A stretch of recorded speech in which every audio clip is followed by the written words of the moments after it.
everybody, welcome to my channel, Success Club, and today I'm gonna read for you the second chapter of The Science of Being Well by Wallace D. Wattles. Check out my Nuskin.nl website and subscribe to my YouTube channel. Alright, the foundations of faith. Before man can think in a certain way, which will cause his diseases to be healed, he must believe in certain truths, which are here stated. All things are made from one living substance, which in its original state permeates, penetrates, and fills the interspaces of the universe, while all visible things are made from it. Yet this substance, in its first formless condition, is in and through all the visible forms that it has made. Its life is in all, and its intelligence is in all. This substance creates by thought, and its method is by taking the form of that which it thinks about. The thought of a form held by this substance causes it to assume that form. The thought of a motion causes it to institute that motion. Forms are created by this substance in moving itself into certain attitudes or positions. When original substance wish to create a given form, it thinks of the motions which will produce that form. When it wishes to create a world, it thinks of the motions perhaps extending through ages, which will result in its coming into the attitude and form of the world. And these motions are made. When it wishes to create an oak tree, it thinks of the sequences of movement, perhaps extending through ages, which will result in the form of an oak tree. And these motions are made. The particular sequences of motion by which differing forms should be produced were established in the beginning. They are changeless. Certain motions instituted in the formless substance will forever produce certain forms.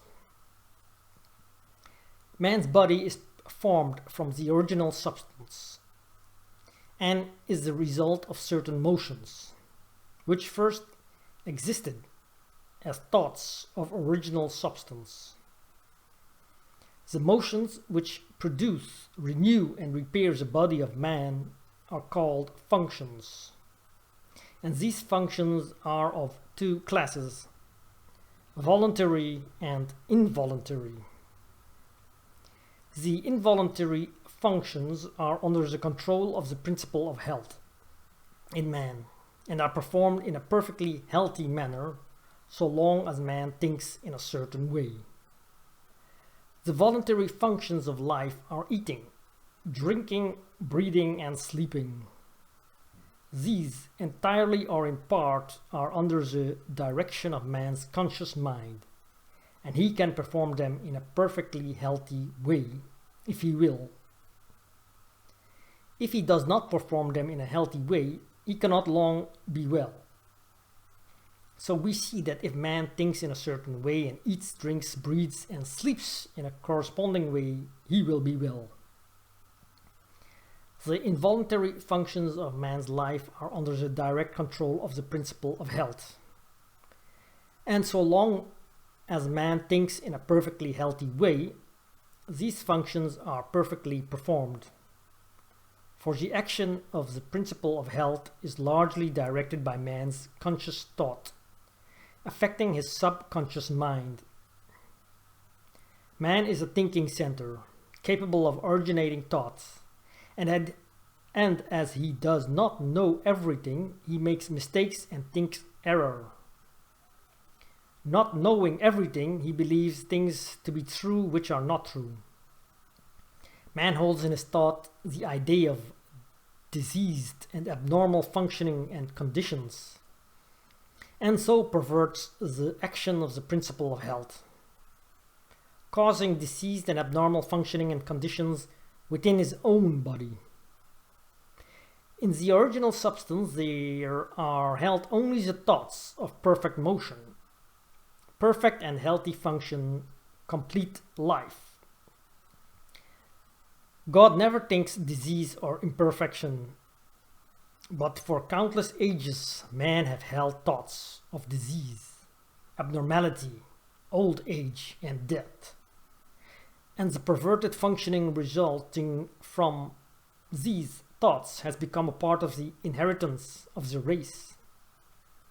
Our ancestors have, for many generations, held imperfect ideas concerning human form and functioning, and we begin life with racial subconscious impressions of imperfection and disease. This is not natural, or a part of the plan of nature. The purpose of nature can be nothing else than the perfection of life. This we see from the very nature of life itself. It is the nature of life to continually advance toward more perfect living. Advancement is the inevitable result of the very act of living. Increase is always a result of active living. Whatever lives must live more and more. The seed lying in the granary has life, but is not living. Put it into the soil and it becomes active, and at once begins to gather to itself from the surrounding substance and to build a plant form. It will so cause increase that a seed head will be produced containing 30, 60 or 100 seeds, each having as much life as the first. Life by living increases. Life cannot live without increasing, and the fundamental impulse of life is to live. It is in response to this fundamental impulse that original substance works and creates. God must live, and he cannot live except as he creates and increases. In multiplying forms, he is moving on to live more. The universe is a great advancing life, and the purpose of nature is the advancement of life toward perfection, toward perfect functioning. The purpose of nature is perfect health. The purpose of nature, so far as man is concerned, is that he should be continuously advancing into more life and progressing toward perfect life, and that he should live the most complete life possible in his present sphere of action. This must be so because that which lives in man is seeking more life. Give a little child a pencil and paper and he begins to draw crude figures. That which lives in him is trying to express itself in art. Give him a set of blocks and he will try to build something. That which lives in him is seeking expression in architecture. Seat him at a piano and he will try to draw harmony from the keys. That which lives in him is trying to express itself in music. That which lives in man is always seeking to live more. And since man lives most when he is well, the principle of nature in him can seek only health. The natural state of man is a state of perfect health, and everything in him and in nature tends toward health.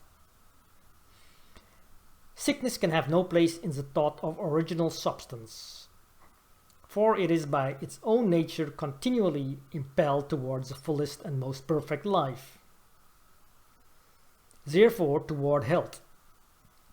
Man, as he exists in the thought of the formless substance, has perfect health. Disease, which is abnormal or perverted function, motion, imperfectly made or made in the direction of imperfect life, has no place in the thought of the thinking stuff. The Supreme Mind never thinks of disease. Disease was not created or ordained by God. or sent forth from him. It is wholly a product of separate consciousness, of the individual thought of man. God, the formless substance, does not see disease, think disease, know disease, or recognize disease. Disease is recognized only by the thought of man. God thinks nothing but health. From all the foregoing, we see that health is a fact or truth. In the original substance from which we are all formed, and that disease is imperfect functioning, resulting from the imperfect thoughts of man, past and present. If man's thoughts of himself had always been those of perfect health, man could not possibly now be otherwise than perfectly healthy. Man in perfect health is the thought of original substance, and man in imperfect health is the result of his own failure to think perfect health and to perform the voluntary functions of life in a healthy way. We will here arrange in a syllabus the basic truths of the science of being well. There is a thinking substance from which all things are made, and which in its original state permeates, penetrates, and fills the interspaces of the universe. It is the life of all. The thought of a form in this substance causes the form. The thought of a motion produces the motion. In relation to man, the thoughts of this substance are always of perfect functioning and perfect health. Man is a thinking center, capable of original thought, and his thought has power over his own functioning. By thinking imperfect thoughts, he has caused imperfect and perverted functioning. And by performing the voluntary functions of life in a perverted manner, he has assisted in causing disease. If man will think only thoughts of perfect health, he can cause within himself the functioning of perfect health. All the power of life will be exerted to assist him. But this healthy functioning will not continue unless man performs the external or voluntary functions of living in a healthy manner. Man's first step must be to learn how to think perfect health, and the second step to learn how to eat, drink, breathe, and sleep in a perfectly healthy way. If man takes these two steps, he will certainly become well and remain so. Thank you for watching chapter 2. I will continue chapter 3 in the next video. Subscribe, check out my Nuskin.nl website, buy my products. Thank you for watching.